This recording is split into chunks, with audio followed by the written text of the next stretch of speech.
guys, I'm back to my video, and this is the long-awaited review of Judgment Day 2003 that I've been going on about for absolutely ages. So like I've said, what I'm going to be doing is obviously you guys can ask me to review any kind of pay-per-view that you want, providing it's between like 99 and 2011, because obviously I don't have anything really before that apart from a couple that my dad have got. So yeah, so obviously I've had quite a few people already leave and stuff, so this is going to be the first one. So Judgment Day 2003 was requested by Phenom Dozer 5, so thank you for this. And like I said on one of my last videos, like I seem to have like mind blanked most of like 2003 out, because when I was watching it I was like, I really don't remember this. But obviously, so this obviously was in May 2003, obviously following WrestleMania 19, obviously where he had the really good match between Brock Lesnar and Kurt Angle. So obviously going into this one, Brock Lesnar obviously was the WWE champion and Triple H was the World Heavyweight champion. I really didn't like Triple H at the time. I was just thinking, oh, because obviously, I can't remember, was it WrestleMania when he faced Booker T? And I was just thinking, oh, this is a bad match. But, so yeah, like kind of, this pay-per-view was obviously a joint Raw and SmackDown, pay-per-view, because back then this is when like Raw and SmackDown really were complete like separate brands. Like you could easily like follow like one show and like you really wouldn't know like what was going on like the other. It was just like completely separate, because obviously this was only like the second year that they'd had the kind of brand extension running. And obviously Eric Bischoff was the GM of Raw at the time, and obviously this like was the first pay-per-view after Lindsey McMahon like hired Stone Cold Steve Austin to be like the co-GM. So this was when they were kind of like learning to like get along and like run the show together. And obviously he had Stephanie McMahon as the SmackDown general manager, but she didn't really actually show up much. She only made a brief appearance in this this show. So yeah, that's kind of like a brief kind of outline of like what was kind of going on at the time. Yeah, so it's really weird, like, seeing, like, because obviously this was back when they were, like I said, because obviously they were trying to separate Raw and SmackDown as much as possible. They had, like, the Raw, like, announce team, like, halfway up the ramp, which is just really weird. I never liked it at the time. I just thought it, you know, commentators should be at ringside, because, I mean, what's the point of having them all the way back there? They can't, I know they've got monitors, but they can't really see anything, and it was just really annoying. So they had that, and, Michael Cole had a beard. This was back when Michael Cole was in, you know, his, like, super babyface role, where he was just, like, still really annoying, but just super babyface instead of like super heel.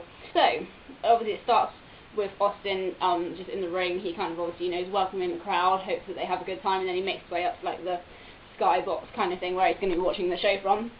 Opening match was John Cena, Chuck Palumbo and Johnny Stamboli versus Rhino, Spanky and Chris Benoit. And now it's really weird like going back and watching like these pay-per-views, because like pretty much all of the wrestlers who were in the show at this time are not either wrestlers anymore or died, which is really sad.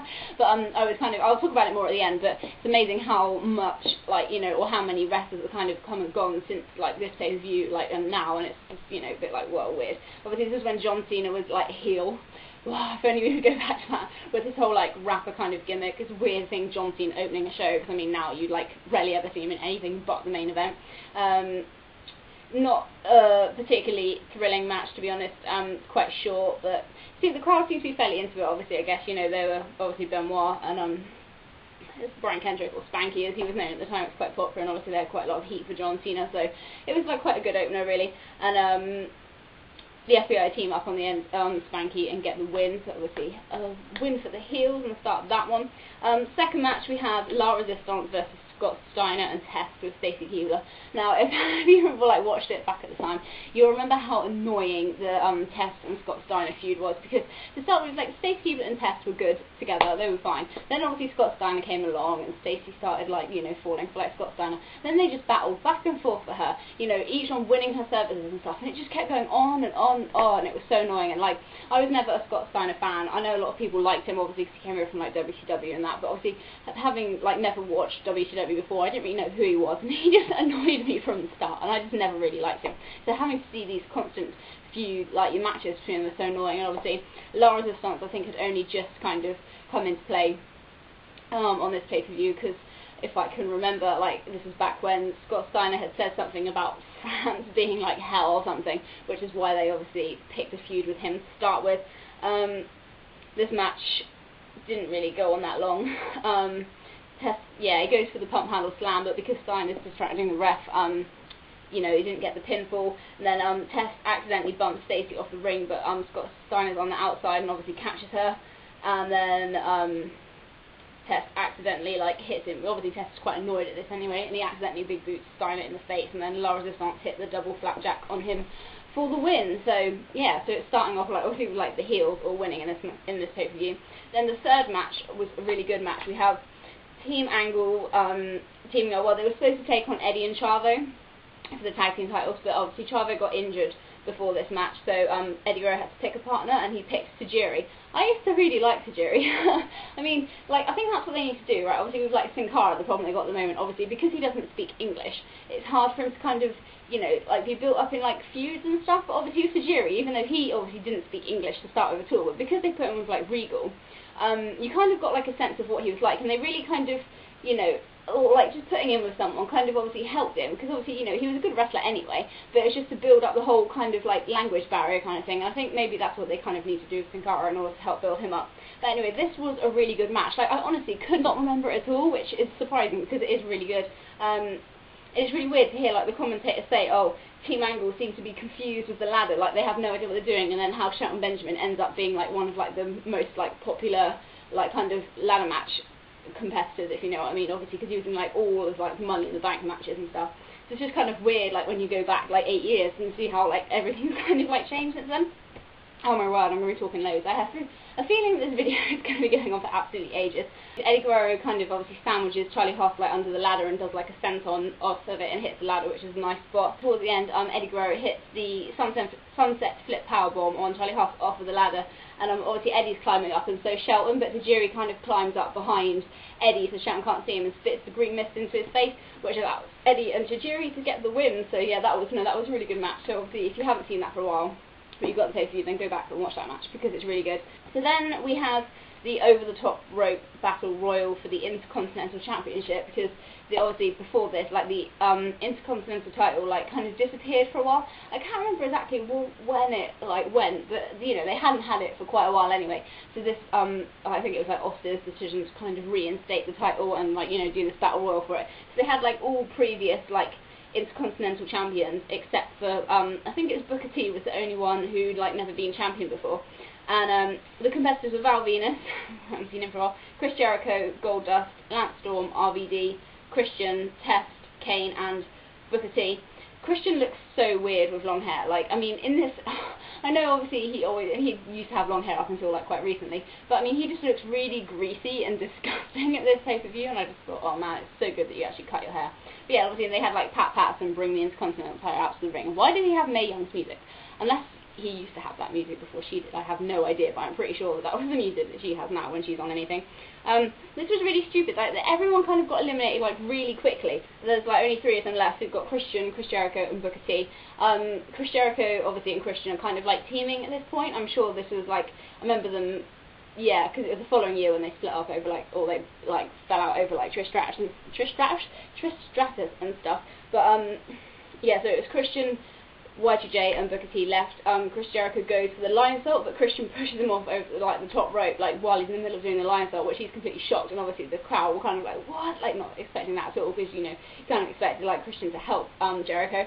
And then Christian accidentally drop kicks the ref, and Booker T wins, but obviously because the ref's on the outside, he doesn't see it, and then he hits Booker T with the belt, and then obviously when the referee's back up and looking, he eliminates Booker T. So Christian gets to, like, actually, well, wins the title, even though, you know, it really shouldn't have been him that won. But, yeah, this was kind of just helping start him off on his, because he had a really good, like, heel run into, like, 2004 when he was shooting with Jericho. Him and Trish were, like, quite a good heel team. So this kind of obviously started off on his, like, good heel run. After that, we had Tori Wilson versus Sable in a bikini contest. Oh my word, awful. I know, obviously it's probably because I'm a woman and I'm not interested in seeing all that kind of stuff, but obviously, and that's like another thing of how different, you know, compared to today, because back then, that's generally, with the exception of a few people, the women, that was all they kind of did, was feature in like bikini contests and just stuff to do with like their appearance, and now obviously there's like nothing like that, which I'm pleased about. Maybe other people aren't so much, but you know, it just used to be all the time, like on SmackDowns and stuff, when they used to have those stupid like gravy bowl matches, and it was so utterly pointless and just degrading in so many ways, and I just thought, ugh. So yeah, watching this was kind of like, okay, this is really lame. So basically we had Tori and Sable both having to wear bikinis and dance, and whoever, you know, got the loudest cheer would win.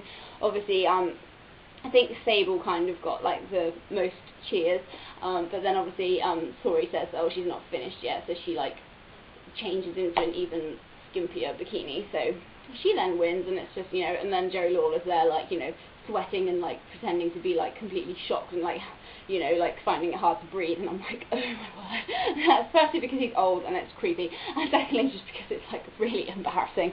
But you know, that's obviously what the women generally were used for then. Like I said, with the exception of people like Jazz and Lita and stuff, the people like Tori and that who couldn't really wrestle properly, that was just all they kind of used to do, and it was just really annoying. And then we have one of the most awful matches. It was Roddy Piper with Sean O'Haire versus Mr. America with Zach Gowen, and this is at the time when Hulk Hogan had been fired by Vince, but obviously Stephanie, because she was GM, had like rehired him, but he was under this like disguise as like Mr. America, and I don't know if they ever actually did, you know, reveal his identity properly, but obviously, you know, Vince the whole time was just trying to, you know, make him admit that he was actually Hulk Hogan. This match was awful. It was so boring. I mean, I know obviously it's Roddy Piper and Hogan, they're both old guys, obviously they're not going to be very good at wrestling anymore, but I mean, it really was bad. Yeah, Vince is going to like interfere, but Zach Gowen gets off his chair and like, you know, holds Vince's leg so he can't get in the ring, which enables Mr. America to get the win over Roddy Piper. So the sooner that match was over, the better. So now we get on to one of the championship matches. Like I said, yeah, it was Kevin Nash with Shawn Michaels versus Triple H with Ric Flair for the title. It's just weird, Triple H wearing purple trunks, you know, it didn't work then, it didn't work now. It's just really weird. He should just stick to wearing like black attire. But yeah, anyway, so obviously at the start of the match they kind of all brawl. Shawn Michaels and Ric Flair get like sent away, so it's supposed to be just like a one-on-one match. They both seem to keep like attacking like the ref or whatever. Like Triple H just, you know, keeps on purposely attacking him. Like it's not even like accidental when the ref can't see. He just blatantly keeps attacking him, and it's really weird. Triple H like exposes like the top turnbuckle, and Nash gets, I think he either gets like flapjacked into it or just rammed into it or whatever, and he goes to do like Triple H hits the pedigree, but it looks really, really awful. It's just like the worst pedigree that I've ever seen. But then yeah, I think Triple H, I think Kevin Nash kicked out, but then Triple H goes to the outside, gets a sledgehammer, and just hits the referee, like, I mean, like, really just, like, you know, whacked him, like, in the head with it, so obviously he gets instantly, like, disqualified. And then, after the match, Kevin Nash, obviously, has kind of got his strength back, so he, like, drags Triple H up the, like, rampway and, like, does the jackknife powerbomb on him through the Raw announce table, which is a nice spot, the best part of, like, the whole match, because the match in itself was pretty bad. And then why do they always used to do this, and they used to put like the women's, like, well, they still do now actually, like the women's match, they always put it as like the filler in between the two main event matches, and I mean, it's like no wonder that nobody cares about the women's match, because obviously, I'm sure they did it like at WrestleMania 18 as well, they put the women's match after like Rock Hogan, and nobody was really going to care about that match after seeing, you know, the Rock Hogan match. But they always seem to do that, and it's like no wonder that people really don't care about the, you know, the women's title match. They could like probably put it like a bit earlier on in the show, because to be fair, in this match it actually had decent women wrestling. Obviously we had Trish Stratus, Jacqueline, Victoria and Jazz. It's really weird seeing like Teddy Long like not as general manager, because obviously back then he used to kind of manage people. Obviously he was with Jazz at this point, and I'm sure he was with like Rodney Mack. Remember him as well at one point.